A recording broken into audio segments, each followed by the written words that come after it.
Rivers, the legend, truly.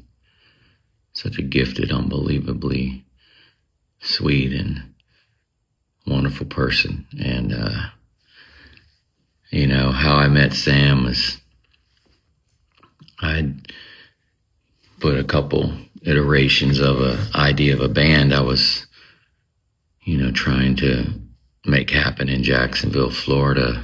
I had this idea and vision for this particular type of, style and sound, and I just couldn't get it together right. And so I decided I'm going to go out and find the right players to do this and bring this thing together. And I'd gone into this little tiny bar, pub, where this band was playing at Jack's Beach called Pier 7. And there Sam was on the stage with his band, killing it on the bass. And I went, oh my gosh, this guy's amazing. And in my mind, it was you had to start with the rhythm section, the bass and the drums, and didn't know who I was going to meet first to put this idea together.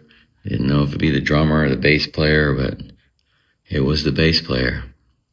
I saw Sam play and I was blown away. He's playing a 5-string bass too. I'd never really seen someone using a 5-string bass, and he was so smooth and good, and he stood out, and I could hear nothing else but Sam. Everything disappeared besides his gift. And I went up to Sam after the show and I said, hey man, you're unbelievable. I got this idea for this band I want to do, and kind of threw it out there and told him what I wanted it to be. And he looked at me and he says, killer, I'm in, let's do it. I was like, oh my God. Well, let's do it. And, that's kind of how things started to come together. I had a bass player.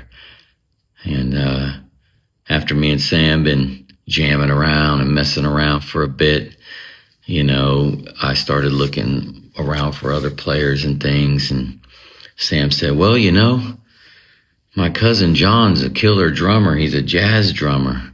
He should jam with us. And I said, well, jazz would be great because it'll give us that kind of beat we want, that kind of, that swag. And so I met I met John through Sam, and saw that John had the thing. He had it, so me, John, and Sam are jamming in Sam's garage. I'm playing the guitar at the time and kind of rapping and singing, and I can't really play guitar well, so it's tuned to drop D, and I'm one finger noodling it, and Sam's filling it in and holding it up because clearly I couldn't. And John and Sam, it was a magical thing, the two of them, and I felt like this is it. This is it. This is what I've been looking for. And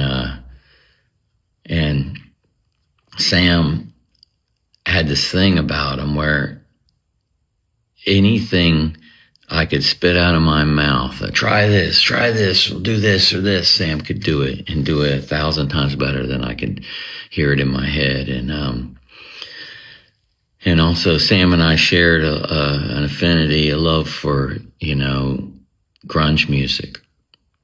That's something that we were both really on the same page about. Sam really loved Mother Love Bone and Alice in Chains and Stone Temple Pilots and the whole Seattle grunge movement.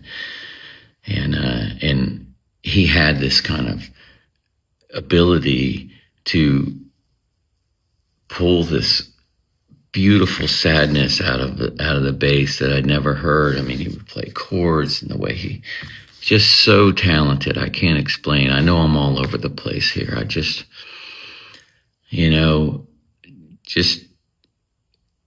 thinking about him, and it's so tragic that he's not here right now.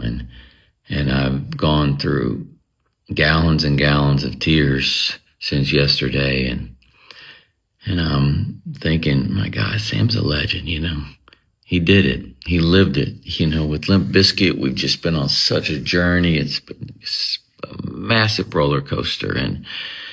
And it's here we are just having this incredible moment, man. And it's going so Limp Bizkit frontman Fred Durst has come out and shared a heartfelt message paying tribute to his late bandmate Sam Rivers, who passed away on Saturday, October 18th at the age of 48. I welcome you guys back on here. If you're new, consider subscribing, liking, and also share this video. So Rivers was a founding member of the Limp Bizkit, forming the group that was in 1994 alongside Durst and the drummer John Otto. His death was announced over the weekend, with the remaining members sharing a heartfelt statement on social media. Now, the friend, a bandmate, that is Durst, has released an 8-minute video reflecting on his friendship with Rivers, and of course the early days of the band and the lasting impact his talent and spirit.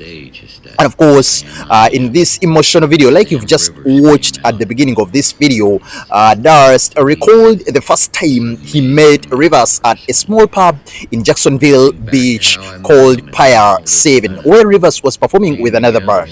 He said in his own words that I saw Sam play and I was blown away. I was really amazed. He was playing 5-string bars too, and I'd never seen really someone using 5-string bars, and he was so smooth and good, and he stood out and could hear nothing else but Sam. Everything disappeared besides his gift. Durst went on to explain that Rivers, when introduced him to his cousin John Otto, which led to the formation of the band, Sam was the first guy that he really came in and helped make this dream come true.